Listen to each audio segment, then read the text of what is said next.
She cheated and left me for my best friend. She had no idea I was secretly making $500,000 a year.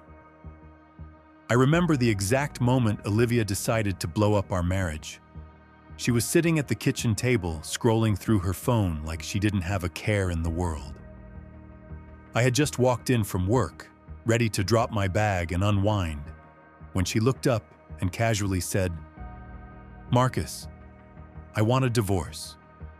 No warning, no softening the blow. Just a blunt, heartless statement, delivered like she was commenting on the weather.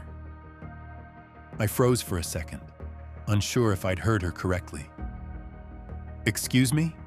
I asked, my voice calm despite the storm brewing inside me.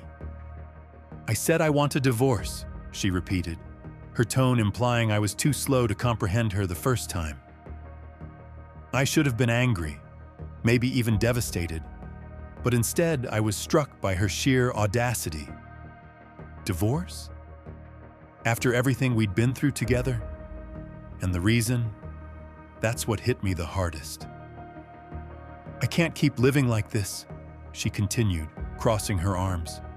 "I need someone who actually works, who contributes. This isn't the life I signed up for." I blinked. Didn't work? I wanted to laugh, but I kept my composure. For years, I'd built my career from the ground up, earning a six-figure salary and setting us up for a future most people could only dream of. But Olivia? She never bothered asking about my work, never showed the slightest interest in how I made my money. I guess she thought I was just coasting along, barely getting by. I leaned against the counter, studying her. She seemed so sure of herself, so confident that she was making the right decision. "All right," I said simply, setting my bag down. She tilted her head, surprised. "All right?" "Yes, Olivia. If you want a divorce, I won't stop you." For a moment, I saw a flicker of uncertainty cross her face, but she quickly replaced it with that smug, self-assured smile I'd grown so used to. "Good, because I've already spoken to a lawyer. You'll need to move out by the end of the month." Move out of my house? The nerve of this woman was almost comical, but I didn't argue. If she wanted me gone, I'd leave. For now. "Fair enough," I replied, turning to head upstairs. I could feel her eyes on me, waiting for me to explode, to beg, to argue. But I gave her nothing. In the privacy of our bedroom, I sat on the edge of the bed and let the situation sink in. This wasn't about divorce. This was about power. Olivia wanted to feel in control, to paint me as the failure in our relationship. Maybe she thought she could guilt me into fighting for her, pleading for a chance to win her back. But she didn't know me as well as she thought she did. The days that followed were a masterclass in passive-aggressive behavior. Olivia suddenly had a lot to say about everything, from how I folded the laundry to how I spent my evenings. She criticized my hobbies, my habits, even the way I brewed my coffee. It was as if she were trying to justify her decision by turning me into the villain. And then there was Brian, my so-called best friend. At first, I didn't think much of the way she kept mentioning his name. Brian said this, or Brian suggested that. But soon, it became clear he was more than just a friend in her eyes. I didn't confront her. I wasn't ready to tip my hand. Instead, I let her think she was in control. Let her believe I was the passive, clueless husband who wouldn't notice what was happening right under his nose. One evening, as I packed a suitcase with a few essentials, Olivia leaned against the doorframe, arms crossed and a smirk on her face. "So, have you figured out where you're going to stay?" she asked, her voice dripping with condescension. I zipped up the bag and turned to face her. "Don't worry about me, Olivia. I'll be just fine." She huffed, clearly annoyed by my calm demeanor. "Good. Because Brian and I are planning a dinner party here next weekend. It would be awkward if you were still hanging around. A dinner party in my house with my best friend? The gall was almost impressive. Don't worry, I said, shouldering the bag. I'll be gone long before then. As I walked past her, I caught a glimpse of her smug smile. She thought she'd won. She thought I was slinking away in defeat. But what Olivia didn't realize was that she had just handed me the match to light the fuse. If she wanted to burn everything down, I was going to let her. And then I'd watch as the flames consumed her and Brian both. Sometimes the best revenge isn't shouting or fighting. It's silence. It's patience. It's letting the other person dig their own grave while you quietly prepare to bury them in it. And trust me, I was just getting started. Betrayal is an insidious thing. It doesn't announce itself with fanfare or fireworks. No, it sneaks in quietly, disguised as casual conversations and harmless gestures. Until one day, you wake up and realize everything you thought was solid has been chipped away. Olivia's request for a divorce was the first crack. What followed was the steady crumble of everything I thought I knew about her and about Brian. Yes, Brian, my best friend. Or at least the man who had held that title for years. I should have seen it coming, but hindsight is a cruel companion. At first, it was subtle. Olivia started mentioning Brian's name more often than usual.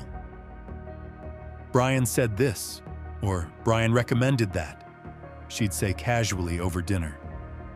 I'd nod, not thinking much of it. After all, he was a close friend to both of us. But as the weeks went on, his name slipped into our conversations more frequently and with a certain warmth that made my stomach twist. The first real red flag came on a Saturday afternoon. Olivia had just come back from one of her lunches with Brian. She was laughing, her cheeks flushed in a way I hadn't seen in years.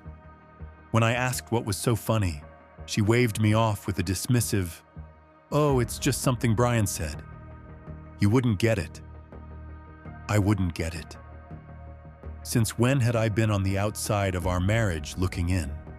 The answer, I realized, was far earlier than I'd cared to admit. I started noticing more. The texts she'd type with a sly smile and then quickly lock her phone. The way she'd suddenly dress up more whenever she had plans with Brian. The excuses, "We're just friends," or "You're overthinking things." Overthinking, that's the favorite word of every guilty person trying to shift the blame. I still didn't confront her, though. What would have been the point? She'd only deny it, spin the narrative, and make me look like the paranoid husband who couldn't handle her having male friends. So I let her think I was blind, too preoccupied with my own life to notice hers unraveling. The real blow came when Brian showed up at my house uninvited. I was in the middle of packing, fitting my life into suitcases as Olivia had so graciously requested, when I heard the doorbell. Opening it, I was met with Brian's ever-confident grin. He strolled in without waiting for an invitation. "Marcus, my man," he said, like we were still the closest of friends. "How's it going?" I stared at him, every ounce of patience in my body strained to its limits. "What do you want, Brian?" I asked, keeping my voice even. He leaned against the wall, all nonchalance and charm. "Just checking in. Olivia told me you were moving out, and I thought I'd see if you needed any help." Help, from the man who was quite literally moving into my life. The audacity was almost impressive. "I've got it handled," I replied curtly, turning back to my packing. Brian lingered, and when I glanced over, I could see the wheels turning in his head. He wasn't just here to check in, he was here to rub it in, to stake his claim. "Listen," he said, his voice taking on a tone he probably thought sounded sincere. "I know this must be hard for you, but Things happen, you know? Life's unpredictable. Things happen, I echoed, turning to face him fully. I took a slow step closer, forcing him to meet my eyes. Yeah, Brian, things do happen. And sometimes, they come back to bite you. For the first time, he faltered. The confident smirk wavered, replaced by something almost resembling uncertainty. I didn't wait for him to recover. I turned back to my suitcase, effectively dismissing him. You've always been a cool guy, Marcus, he said awkwardly, retreating toward the door. No hard feelings, right? I didn't respond. Silence is a powerful thing, especially when someone is desperate for a reaction. Brian left without another word, and as his car disappeared down the street, I let out a breath I hadn't realized I'd been holding. That night, as I lay in the bed that would soon no longer be mine, I replayed the events of the past few months. The missed signals, the lies, the betrayal. I could have been angry, could have confronted them both and demanded answers. But what would that accomplish? They'd already written me off as irrelevant, a footnote in their story. What they didn't realize, though, was that I wasn't the passive, clueless husband they thought I was. I had been paying attention, taking mental notes, carefully planning my next steps. If Olivia and Brian thought they could waltz off into the sunset together without consequences, they were in for a rude awakening. Because betrayal doesn't end when the truth comes out. No, that's when the real game begins. And as far as I was concerned, this was a game I was fully prepared to win. Divorce. It's such a small word for something so messy. It implies finality, a simple end to a complicated story. But when Olivia and I walked into that courtroom, I realized this wasn't an ending for her. It was a victory lap, a celebration of what she thought was her upgrade. She came dressed to impress, in a tailored dress that screamed sophistication and with a confident smile that made my stomach churn. And there, not too far behind her, was Brian, lurking like a shadow. He didn't come into the courtroom, of course. He wouldn't dare. But the fact that he was there at all said everything I needed to know. Olivia wasn't just divorcing me. She was flaunting her betrayal as if it were a badge of honor. Marcus, let's not drag this out, she said, when we sat down across from each other at the negotiation table. I don't want this to be harder than it needs to be. Harder than it needs to be. The irony wasn't lost on me. She had already made it hard, stomping on years of marriage like it was a worn-out rug she couldn't wait to replace. I don't plan to, I replied evenly, meeting her gaze without flinching. The lawyer laid out the terms. She wanted the house, some furniture, and a chunk of what she thought was my meager savings. She probably thought I'd fight her, maybe even beg for a better deal. But I didn't flinch. I agreed to every term, signing each document without hesitation. Olivia blinked at me, confused. You're okay with all this? Why wouldn't I be? I asked, keeping my tone light. It's just stuff, Olivia. You can have it. For a split second, I saw the doubt creep into her expression, but she quickly covered it with that smug smile. She thought she'd won, that she was walking away with everything that mattered. What she didn't know was that the house wasn't mine to begin with. It was a rental under my name, something I had used as a workspace when I first started freelancing years ago, and the savings she thought she was taking a piece of, that was just a fraction of my wealth. The real money was tucked away in investment accounts she didn't even know existed. As the papers were signed and the process finalized, Olivia leaned back in her chair, satisfied. Well, I'm glad we could handle this like adults, she said with a patronizing tone. I just nodded, biting back the urge to laugh. A week later, I packed up my belongings and left the house she so desperately wanted. I left her everything she asked for: furniture, decorations, even the expensive kitchen gadgets she'd never actually used. It wasn't worth the trouble to take any of it. Let her have her spoils. Brian, of course, wasted no time moving in. A neighbor texted me a photo of him unloading boxes into the house.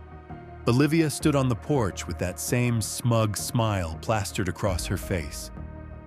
They probably thought they were building their perfect little life together, completely unaware of the storm brewing just beyond their view. What Olivia didn't know was that I'd already started gathering evidence of her affair with Brian months before the divorce. Photos, text messages, even GPS history showing their frequent lunches at a nearby hotel. And while I could have used it to blow up the divorce proceedings, I decided against it. Why? Because dragging it out in court would only prolong the drama. And I wanted something far more satisfying. I wanted karma to take its course, and I wanted front row seats when it did. In the weeks that followed, I settled into my new life. My career continued to thrive, and my income grew even further as new opportunities rolled in. Meanwhile, Olivia and Brian were busy parading their relationship around town, convinced they were the picture of happiness. I didn't react. I didn't call. I didn't text. My silence was deafening, and I knew it would eat away at them eventually. One day, I received a message from a mutual friend. Marcus, did you know Olivia is throwing a housewarming party? She and Brian are really leaning into this whole thing. I just chuckled to myself. Of course they were. Olivia was the type who needed validation from others, who thrived on the illusion of success. She didn't realize that her shiny new life was built on a foundation of lies, and that foundation was already starting to crack. As I sat in my new apartment that evening, looking out over the city skyline, I couldn't help but feel a sense of peace. Olivia thought she'd won, but she had no idea what she'd really lost. And Brian? He was about to learn that taking something that wasn't his came with a price. I wasn't rushing. Revenge, after all, is a dish best served cold, and I was just getting started. I'm not sure what Olivia expected when she and Brian decided to make their affair official. Maybe she envisioned a picture-perfect life. Weekend brunches, romantic vacations, the glow of a new relationship. If so, she was in for a rude awakening. It didn't take long for the cracks to show. I stayed quiet, of course. There was no need to intervene. They were digging their own graves just fine without my help.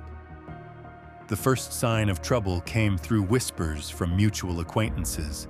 A friend of mine mentioned that Olivia and Brian were already struggling to maintain their new dream life. She's hosting all these dinner parties, trying to show off, my friend said. But I hear Brian's been overspending, and they're behind on the bills. I wasn't surprised. Brian had always been the kind of guy who wanted the lifestyle without the work. He liked expensive suits, flashy cars, and fine dining, but he didn't have the discipline or the income to sustain it. Olivia apparently hadn't realized she traded financial stability for a man who was all show and no substance. Then there was the gossip about their arguments. They weren't the couple everyone thought they were. People talked about the shouting matches that could be heard through the walls of their rented house.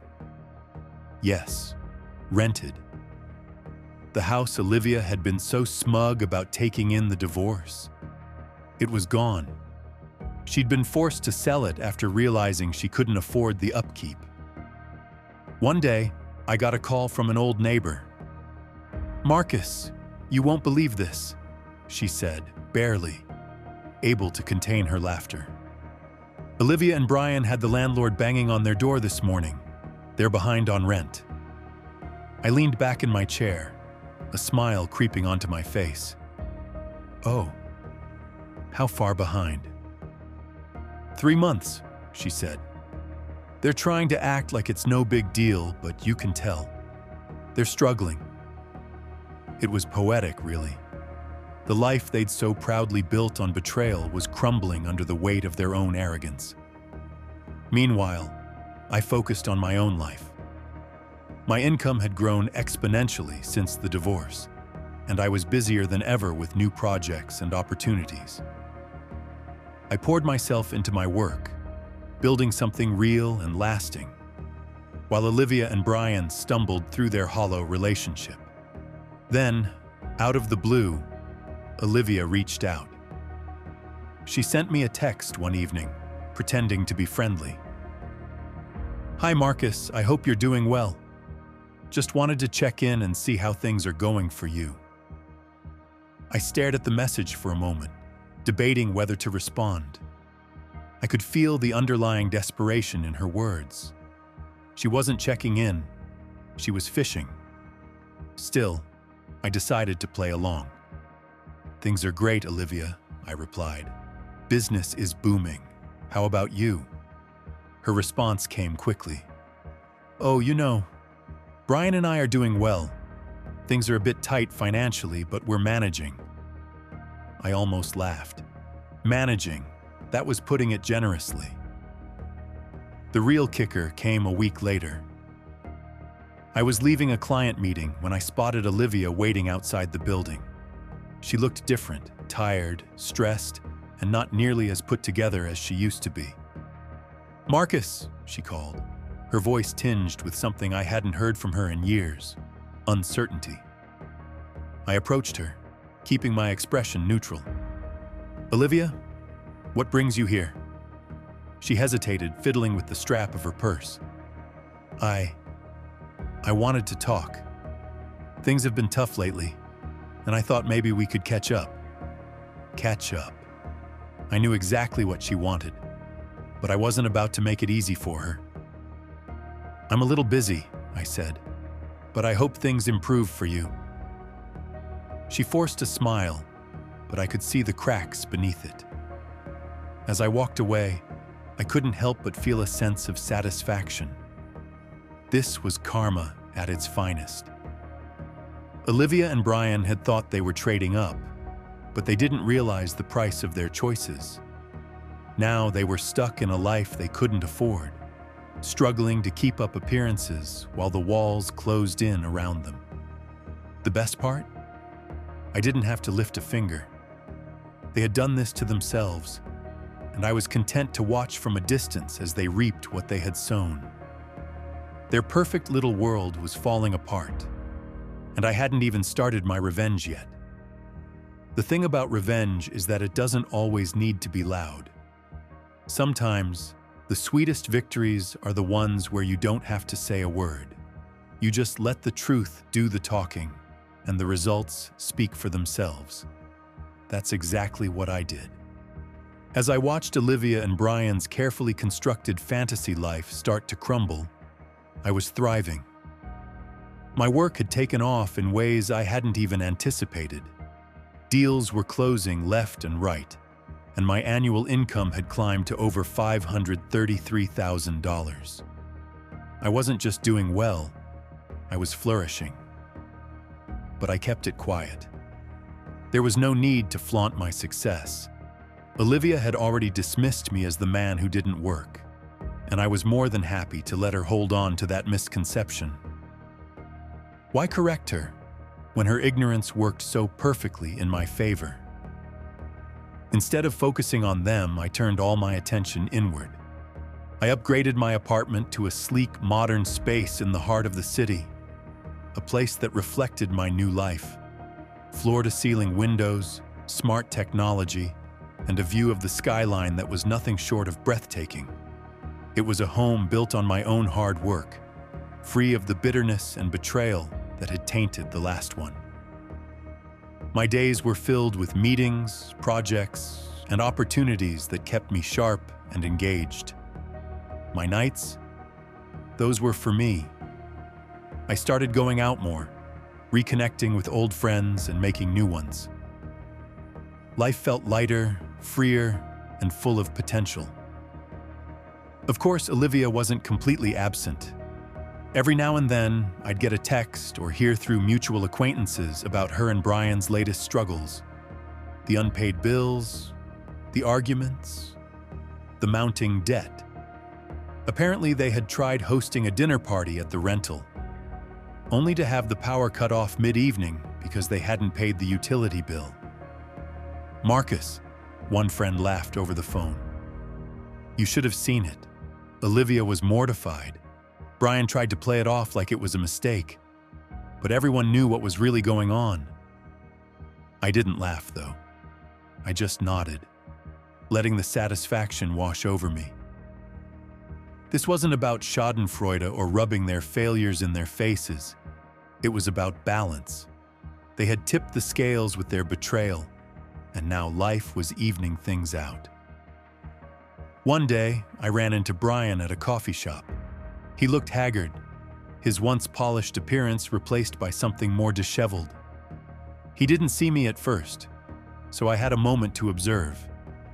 He was hunched over his laptop, his brow furrowed as he scrolled through what looked like job listings.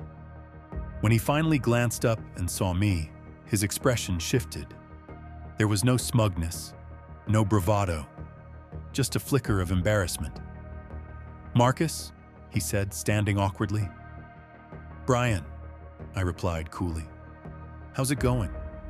He hesitated, his eyes darting around as if searching for an escape. "Good. Just busy with work and all that." "Work, huh?" I said, raising an eyebrow. "That's good to hear." He laughed nervously, but it didn't reach his eyes. "Yeah, keeping busy. You know how it is." I just nodded, letting the silence stretch between us. He shifted uncomfortably before muttering something about needing to get back to his tasks and hurriedly excusing himself. That encounter told me everything I needed to know. Brian was struggling, and Olivia's perfect new life wasn't as perfect as she'd hoped. As the weeks went by, the messages from Olivia became more frequent. They were vague at first. "Just checking in," or "Hope you're doing well." But I knew what they really meant. She was testing the waters, trying to gauge if I'd be open to helping her out. I ignored most of them. The few I did respond to were short and polite, giving her nothing to work with. It wasn't long before her messages became more direct. "Marcus, I know we've had our differences, but I could really use a friend right now. A friend." The irony wasn't lost on me. She had discarded me like yesterday's news, but now that her shiny new life was falling apart, she wanted a lifeline. I didn't respond, not out of spite, but because I didn't owe her anything. Olivia had made her choices, and now she was living with them. My silence spoke volumes. While she and Brian scrambled to keep their heads above water, I was soaring. Opportunities kept coming. My investments were thriving. My life was filled with peace and purpose. I didn't need to confront Olivia or Brian. I didn't need to shout, accuse, or demand apologies. My success, my happiness, that was my revenge. And the best part? They knew it. They saw it in every ignored message, every passing rumor about my success, and every encounter where I walked away with my head held high while they scrambled to pick up the pieces. This wasn't just about getting even. It was about proving to myself that I could rise above it all. And I had, quietly, confidently, completely. The downfall of Olivia and Brian wasn't an explosion. It was a slow, crumbling mess of their own making. I watched it unfold from a distance, hearing bits and pieces from mutual acquaintances and seeing the occasional post on social media. Each new update painted a clearer picture. They were drowning in their own hubris, and the water was rising fast. At first, Olivia tried to keep up appearances. She continued to post pictures of her and Brian at fancy dinners, vacations that looked far more luxurious than they likely were, and snapshots of their perfect life. But the cracks were starting to show. The dinners became less frequent. The vacations became non-existent. And the smiles in their photos began to look forced. Then came the whispers. People started noticing that Olivia wasn't as put together as she used to be. Her once perfect hair and designer clothes were being replaced by cheaper alternatives. Brian, the ever-flashy showman, was now recycling outfits he used to wear only once. It wasn't long before the gossip turned into direct updates. One day, a mutual friend called me with the news. "Marcus, you'll love this," she said, barely containing her laughter. "Olivia and Brian are in some deep trouble. Apparently they're months behind on their rent." I raised an eyebrow, surprised but not shocked. "Rent? I thought they owned that house." "Not even close," she said. "They've been renting it this whole time. Word is they're on the verge of being evicted." I let out a small chuckle. It was poetic justice, really. Olivia had fought so hard to take that house in the divorce, only to find out she couldn't afford to keep it. The financial troubles didn't stop there. Another friend mentioned that Brian had been laid off from his job. He was still pretending to have everything under control, but it was clear he was scrambling. Olivia, for all her complaints about me not working, had never held a real job herself. Now, faced with mounting bills and no income, their perfect life was falling apart. One evening, as I sipped my coffee and scrolled through emails, I got a text from Olivia. "Marcus, I really need to talk to you. It's important." I stared at the message for a long moment before typing a response. "Is everything okay?" Her reply came almost instantly. "Not really. Brian and I are going through a rough patch, and I was wondering if you could help. Just a little loan to get us through." A loan? From me? I couldn't help but laugh at the irony. She had left me, ridiculed me, and flaunted her new relationship with Brian. And now she wanted my help? "I'm sorry to hear that," I replied, "but I'm afraid I can't help. I'm sure you'll figure it out." Her response was slow this time, and I could almost feel the frustration through the screen. "Marcus, please, just this once. You don't have to make it a big deal." I didn't bother responding. There was nothing more to say.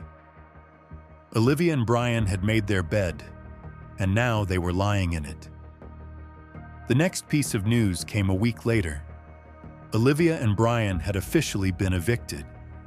The landlord, apparently tired of their excuses, had given them a hard deadline, and they hadn't been able to meet it. They were forced to move into a tiny, run-down apartment on the outskirts of town. "Marcus, I wish you could see it," the same mutual friend told me over the phone. "It's such a far cry from the life they were pretending to have.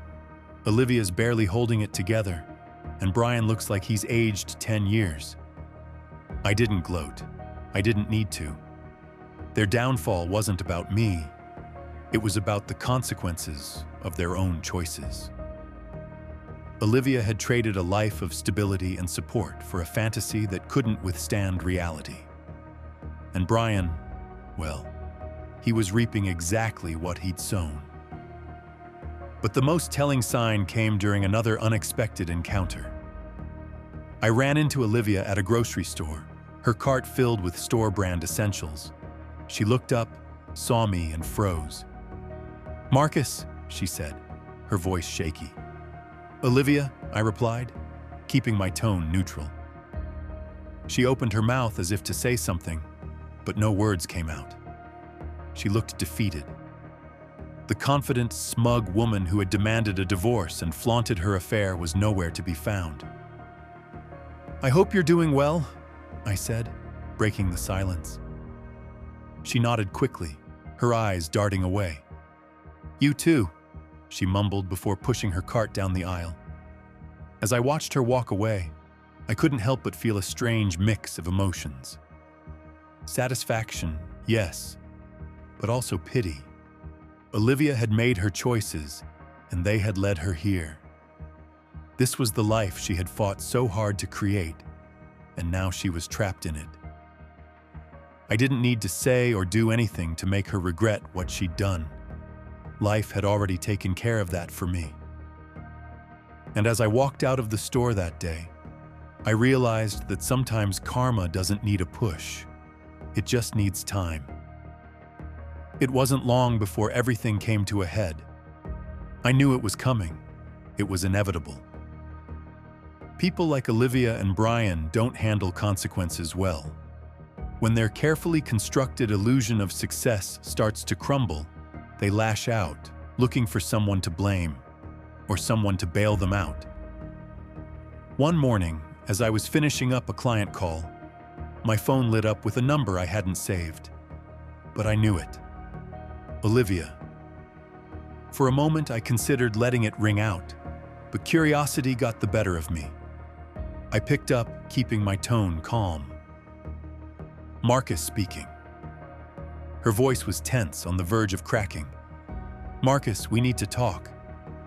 I sighed, leaning back in my chair. About what, Olivia? There was a pause, as if she were trying to find the right words. About everything. About Brian. About us. I raised an eyebrow, though she couldn't see it. Us? The nerve of this woman. Olivia, there is no us. That ended the day you handed me divorce papers. What's this really about? She hesitated again, her voice lowering. We're struggling, Marcus. Things haven't been easy since everything happened. I just thought maybe we could talk. Maybe you could help. Help. There it was. The real reason for her call. Help with what? I asked, feigning ignorance. Financially, she admitted, her tone filled with forced humility. Just a loan to get us back on our feet. I couldn't help but let out a laugh. Olivia, you left me because you thought I wasn't good enough, that I didn't work hard enough or make enough money for you. And now you want me to fix the mess you made. Her voice sharpened, defensiveness creeping in. You don't understand. Brian and I just hit a rough patch. A rough patch? I cut her off. Olivia, you made your choice. You left me for Brian, thinking he was the better option. And now you want me to clean up after you? Not a chance. She started to protest, but I didn't let her. You wanted to be free, Olivia. Free of me. Free of my lack of ambition. So enjoy that freedom. I have no interest in being your safety net. I hung up before she could respond. The next encounter wasn't over the phone. It was in person. A week later, Olivia showed up at my office unannounced. She looked frazzled, her once polished appearance replaced by something much more desperate. Marcus, she said, as she stepped into my office, ignoring my assistant's attempts to stop her. We need to talk. I leaned back in my chair, folding my arms. You've got 2 minutes. Make it count. She launched into a tirade about how difficult things had been for her and Brian, how the world had been unfair to them, and how she was only asking for a small favor. Olivia, I interrupted, you made your decisions. You left me for Brian thinking you were upgrading your life. How's that working out for you? Her face flushed, anger and embarrassment mixing in her expression. Marcus, I know I hurt you, but you don't have to be so cruel. I thought you were better than this. Better than this? I laughed.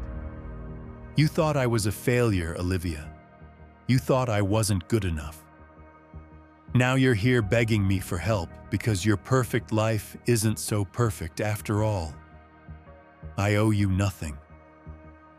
Then, As if the universe wanted to drive the point home, Brian walked in. He must have followed her, because his timing was too perfect to be coincidental. He looked even worse than Olivia, disheveled, stressed, and clearly out of his depth. "Marcus," he said, trying to sound casual, but his voice was shaky. "Can we talk man to man?" I stood up, walking around my desk to face him. "Man to man?" I echoed. "You mean the same way you talked to me while sleeping with my wife behind my back?" "Save it, Brian." He winced but pressed on.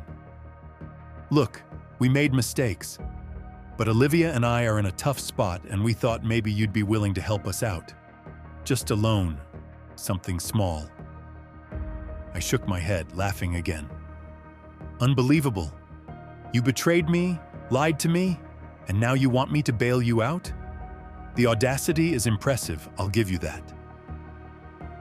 Brian's face turned red, his hands balling into fists at his sides. "You don't have to be a jerk about it, Marcus." I stepped closer, my voice low but firm. "I don't owe you anything, Brian. You made your bed. Now lie in it." Olivia reached out, her voice pleading. "Please, Marcus. We're desperate." I turned to her, my voice calm but cold. "Desperation doesn't erase betrayal, Olivia. You both made your choices, and now you're living with them. This conversation is over." Without another word, I walked to the door and opened it, gesturing for them to leave. They stood there for a moment, stunned, before shuffling out, their heads hanging low. As the door closed behind them, I felt a sense of closure. They had thought they could manipulate me, guilt me into helping them. But I was no longer the man they thought they knew. This wasn't just about revenge. This was about standing tall, knowing my worth, and refusing to let the people who betrayed me pull me down. And as I sat back at my desk, I couldn't help but smile. They thought they'd broken me. Instead, they'd set me free. The beauty of betrayal is that it has a way of turning on itself. Brian and Olivia thought they could escape the mess they created by sticking together, but the cracks in their relationship began to grow into full-blown fractures. It was almost poetic to watch them unravel under the weight of their own decisions. The first sign came from a mutual acquaintance, Carla, who always seemed to have her ear to the ground. She called me one afternoon, her voice practically dripping with gossip. "Marcus, you're not going to believe this," she began. "What now, Carla?"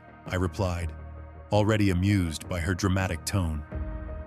"It seems Brian has been, how should I put this, seeing someone else," I laughed, a genuine belly laugh I hadn't experienced in a while. "Seeing someone else? Are you serious?" "Dead serious," she said. "Apparently Olivia caught him texting another woman. Some young thing from his new job, if you can believe it." I shook my head. The irony was so thick I could taste it. Brian, the man who had betrayed me with Olivia, was now betraying her in the exact same way. Karma didn't just catch up with them, it ran them over. The fallout was swift. Olivia, who had always been so smug and self-assured, was now the one blindsided. From what I heard, she confronted Brian in a spectacularly public fashion, screaming at him in the middle of a cafe. "He tried to brush it off," Carla continued, relishing every detail, said it wasn't a big deal. And Olivia completely lost it. She threw her coffee at him. I could almost picture it. Olivia, who had once gloated about leaving me for a better man, now reduced to throwing lattes in public. It was almost too good to be true. But it didn't stop there. The woman Brian had been texting wasn't just a random fling. She was someone he had met at his new job, and she was everything Olivia wasn't. Young, carefree, and completely uninterested in settling down. Brian, being the impulsive idiot he was, had convinced himself she was worth risking everything for. Olivia, of course, didn't take the betrayal quietly. She demanded answers, demanded Brian fix the mess he'd created. But Brian was Brian, and fixing things was never his strong suit. Instead, he doubled down, blaming Olivia for their financial troubles and accusing her of being too demanding. Their arguments became the talk of the town. Neighbors reported hearing shouting matches late into the night, and more than one friend told me about awkward encounters where Olivia would burst into tears mid-conversation. At one point, Brian moved out, leaving Olivia in their dingy apartment with no way to pay the rent. She called me again during this time, her voice shaking with anger and desperation. "Marcus," she started, not bothering with pleasantries. "You were right about Brian. He's a liar and a cheat, and I can't believe I trusted him." I leaned back in my chair, letting her rant. I could have offered her sympathy or said something conciliatory, but where was the fun in that? "Olivia," I said after she paused for breath, "you made your choice. You chose Brian over me, thinking he was the better man. How's that working out for you?" She was silent for a moment, and I could hear her breathing hard on the other end of the line. Finally, she muttered, "I don't need your lectures, Marcus. I need your help." "No," I replied firmly. "What you need is to learn to live with the consequences of your decisions." She hung up on me after that. From what I gathered later, Brian didn't come back. He moved in with his new girlfriend, who eventually realized he was just as unreliable as Olivia had. Last I heard, he was couch surfing, unable to hold down a job or relationship. Olivia, on the other hand, was left to pick up the pieces of her shattered life. She had no job, no savings, and no one left to turn to. Her family had distanced themselves from her, tired of her constant drama, and even her friends had started to drift away.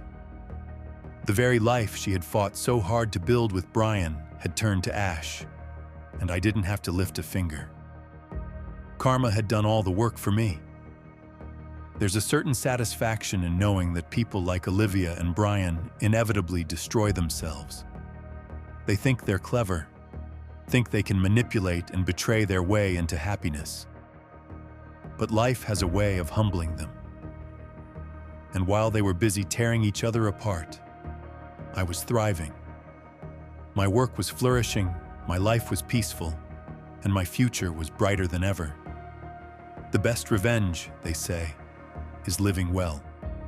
And by that measure, I had won.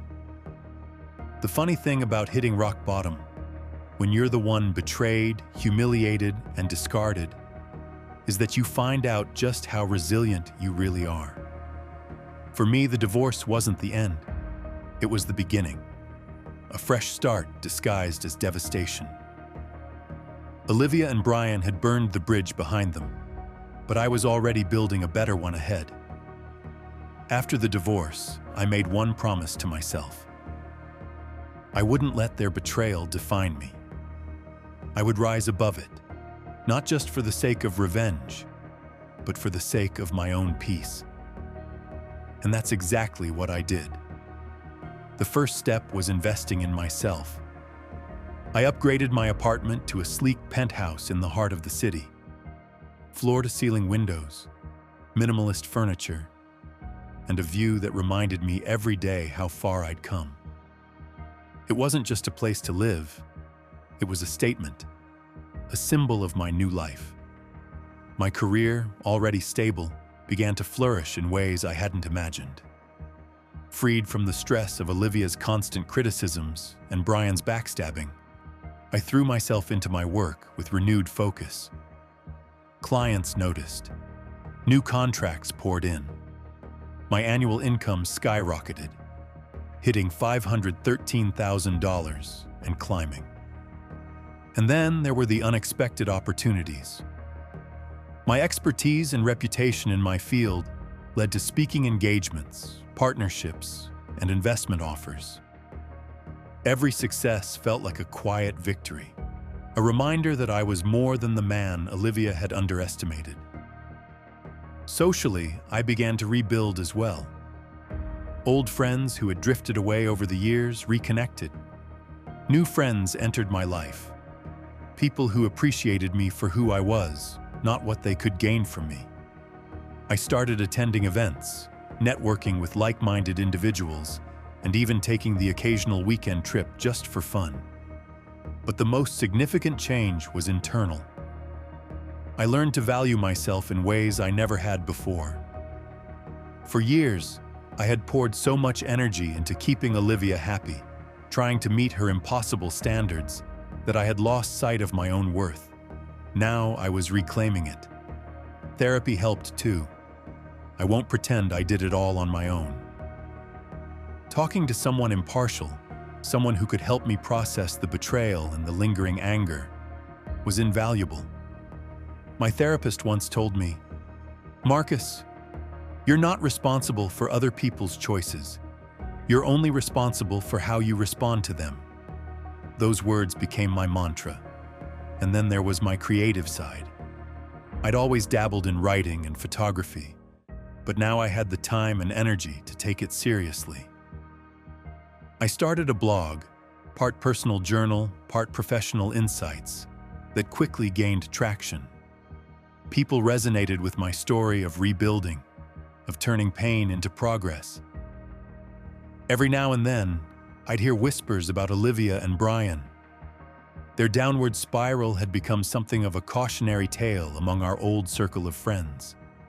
The latest updates were always the same: more debt, more drama, and more regret.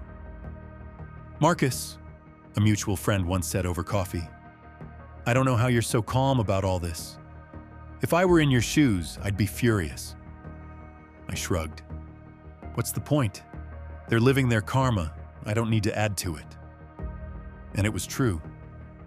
Watching them flounder while I thrived wasn't just satisfying, it was liberating. I didn't need to chase revenge or wallow in resentment. I was too busy living well. Still, there were moments of reflection. Late at night, staring out at the city lights from my penthouse, I'd think about everything I'd been through. The betrayal, the heartbreak, the anger. It hadn't been easy to move past, but I had done it. And in the process, I discovered a version of myself I didn't even know existed. Stronger, wiser, more confident. Didn't stop throwing challenges my way, of course. It never does. But I faced each one with a clarity and resilience I never would have had before. Losing Olivia and Brian was painful, but in hindsight, it was the best thing that ever happened to me. They hadn't just left, they'd freed me. Now every day felt like a step forward. I wasn't just surviving, I was thriving. And the best part? I didn't need anyone's validation to prove it. I had built a life I was proud of, surrounded by people who valued me and filled with opportunities that excited me. My world was brighter, bigger, and better than anything Olivia and Brian could have imagined. And as far as I was concerned, the chapter with them was closed. This was my story now, and I was writing it exactly the way I wanted to.